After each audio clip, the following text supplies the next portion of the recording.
The fundamental human rights speech. The speech I am about to give today is about the fundamental human rights that we all deserve. Our rights are sometimes regarded as nothing more than basic privileges, but I agree that they are more than that. Human rights, in plain terms, are the entitlement to the fundamental rights that are given to every individual. We are given these rights, which we retain until we die. These rights belong to all humanity who have survived on this planet. These rights are demonstrated to be successful for everyone, regardless of who they are, where they come from, or how they want to live. The purpose of these rights is to safeguard anyone who wishes to injure or violate another person. These human rights allow people to live and express themselves as they like. Human rights guarantee that everyone has the right to be oneself. Following the massive loss of life caused by World War II, the United Nations signed the Universal Declaration of Human Rights on December 10, 1948, in order to provide a shared understanding of everyone's rights. Even in modern times, the world is shaped by freedom, justice, and peace, which are rights in and of themselves. As a result, December 10th is observed as International Human Rights Day, commemorating the signing of the Universal Declaration of Human Rights. It has been 70 years since the United Nations Great Charter was drafted, and since then, states have developed and agreed to a number of powerful international treaties to codify the legal ideas of human rights into binding law. They are a combination of all human existence, all of our collective cautions and shouts. Human rights encompass a wide range of other rights, and as we expand our thinking, the circle will get larger. Economic, social, and cultural rights include such things as the right to education, housing, and health care.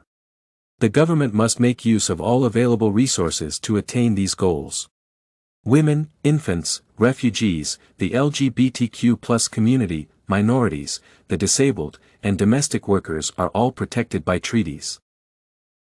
The United Nations has accepted numerous principles, declarations, and recommendations alongside these treaties to improve the meaning of these few rights. The United Nations Human Rights Committee and UN Special Rapporteurs are the international bodies in charge of interpreting and monitoring various human rights accords. This is the government's responsibility, as they are the ones that execute international human rights. The government is responsible for preserving and promoting human rights by prohibiting officials from violating them and penalizing offenders. In addition, despite offering avenues for citizens to seek assistance, they are violating their rights. Failure to take action against private individuals who abuse human rights is a human rights violation in and of itself. Human rights breaches are established in these hidden, and maybe not so hidden, causes ranging from famine to massacres, sexual violence, and enslavement. They do not appear out of nowhere. Most human rights breaches result from policy decisions that restrict freedom and participation and obstruct the equitable distribution of resources and opportunity. The weapon of mass teaching is the most potent weapon in our armory against poverty and conflict. All human rights, justice, education, and equality must be respected. Are the intertwined factors that will lead to fair, confident, and robust societies, as well as true development and lasting peace. Our deliberations in this session will only be worthwhile if each of the states represented here takes the Council's recommendations, its Universal Periodic Review, and its expert processes out of this room and applies them where it matters most, in their own countries. I am well aware of the obsession with a procedure that leads state leaders to jockey for positions on councils or prominent speaking slots at significant summits, believing that these are essential indicators of the world's esteem for their country. However, this agitation is pointless in and of itself because everyone knows when individuals are hushed when they are afraid of arbitrary detention or worse. When cops employ torture and when tweets are mercilessly repressed, everyone knows.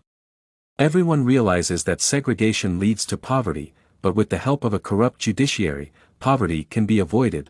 Corrupt elites feed on public assets. When women are regarded as property and children in slum areas are hungry and unschooled, everyone notices. Some evidence could be hidden. Massacres and sexual violence, extreme poverty, the exclusive provision of healthcare and other vital resources to the affluent and well-connected, the torture of helpless detainees, and the deprivation of human decency are all occurrences in many other countries.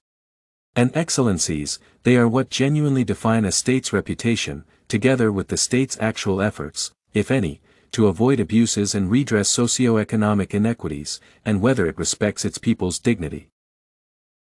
I feel compelled to remind you of the international human rights conventions that your governments drafted and ratified. Terrorism, globalization, and migration are not fundamentally novel concerns that warrant disrupting the legal foundation of life on Earth. They are not brand new. I feel that our collaboration with the Human Rights Council is crucial.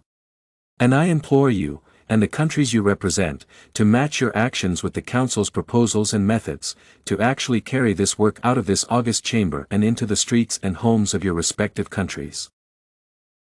At a time when global fear is rising, I believe the world's people are calling out for strong and inspiring leadership that is up to the task. We must thus reassert our commitment to the reality of innate and universal human rights by taking the greatest possible action to abolish discrimination, hunger, and the seemingly endless list of conflicts and crises that cause such awful and unnecessary suffering.